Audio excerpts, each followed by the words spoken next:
क्या लगता है आपको क्यों नहीं जांच करने दे रही है महाराष्ट्र सरकार? जी, उनका कहना है कि आपका जुरिस्डिक्शन है ही नहीं सर, फिर आप वहां पर जांच क्यों कर रहे हैं? क्या होगा आपका जवाब?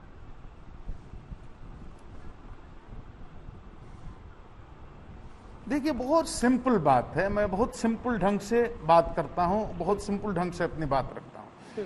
आप बताइए ये कब की घटना है? जून कब था? 14 जून कब था? आज कितने दिन हुए? तो आपने एडीआर कर लिया, मतलब एक्सीडेंटल डेथ रिपोर्ट आपने कर ली।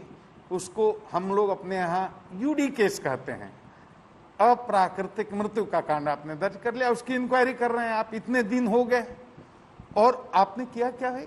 हमारे यहाँ तो प्रोसेस है कि यूडी केस भी अगर हुआ, हम जांच करते हैं और जांच में हमारे पास साक्ष्य आते हैं तो उसको हम कॉग्निजेबल ऑफेंस में बदल देते हैं, एफआईआर प्राथमिकी में बदल देते हैं, फिर इन्वेस्टिगेशन शुरू करते हैं। उसके लिए जो जिम्मेवार लोग हैं उनको हम पकड़ते हैं, धरते हैं, पूछताछ करते हैं, साक्ष्य जुटाते हैं और फिर उसको चार्जशीट करते हैं। ऐसे होता है।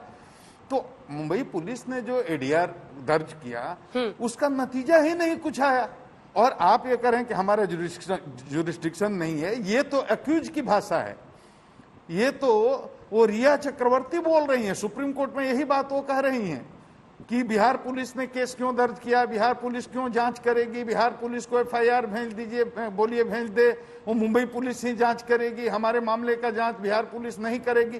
तो जो वो सुप्रीम कोर्ट में फरियाद लेकर गई हैं ये तो उसी भाषा में बोल रहे हैं, मतलब दोनों एक ही भाषा में बोल रहे हैं। एक्यूज जिसको सुशांत के पिताजी ने बनाया है, अभियुक्त बनाया है, जिसको अपने पुत्र की तथाकथित हत्या आत्महत्या के लिए जिम्मेवार माना है, वो जो दलील सुप्रीम कोर्ट में दे रही हैं तो ये वही दलील मान करके चल रहे हैं। हम ये कह रहे हैं, सिंपल बात ढंग से हम ये समझा रहे हैं अंजना जी कि आपके माध्यम से लोगों तक ये बात पहुंच जाए। हाँ। ये केवल आत्महत्या है कि हत्या है, इस पर तो जांच अब इन्वेस्टिगेशन हो ही रहा है। हाँ। लेकिन अगर मान लीजिए कि अगर इसको आत्महत्या भी मान लीजिए आप, हाँ। तो ये केवल आत्महत्या का मामला नहीं है, ये क्रिमिनल ब्रीच ऑफ ट्रस्ट का भी मामला है, ये criminal miss appropriation of property का भी मामला है, ये इम्बेजलमेंट ऑफ अकाउंट का भी मामला है। हाँ। तो उसमें उसका लीगल हेयर कौन हुआ? सुशांत जो हैं उनकी पत्नी नहीं है, उन्होंने शादी नहीं की थी, उनकी मां नहीं है, तो उनकी फैमिली क्या हुई? उसका नेचुरल लीगल हेयर कौन हुआ? उनके पिता।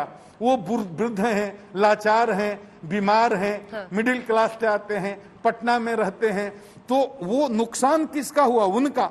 तो पार्शियल कॉज ऑफ एक्शन जो वो कह रहे हैं, वो टेक्निकल ढंग से ये बोल रहे हैं कि इसका कॉज ऑफ एक्शन मुंबई में है, महाराष्ट्र में है, इसलिए महाराष्ट्र पुलिस ही इसकी जांच करेगी, बिहार पुलिस का जुरिस्डिक्शन नहीं है। लेकिन हमने एफआईआर इसलिए किया, ये केवल मामला उतना ही तक नहीं है, जो हमारे यहाँ लिख करके शिकायत की गई है, जिस पर ये एफआईआर हुआ है, वो क्रिमिनल मिस अप्रोप्रिएशन का भी है, क्रिमिनल ब्रीच ऑफ ट्रस्ट का भी है, ये इम्बेजलमेंट ऑफ अकाउंट का भी है, और उसका नेचुरल लीगल हेयर जो है वो श्री के सिंह हैं, जो पटना में रहते हैं। उनका इसलिए partial cause of action Patna में भी है, इसलिए एफआईआर हुआ और इसी अथॉरिटी से हम इन्वेस्टिगेशन। ठीक है। नमस्कार, मैं हूं अंजना ओम कश्यप। हमें उम्मीद है ये वीडियो आपको पसंद आया होगा।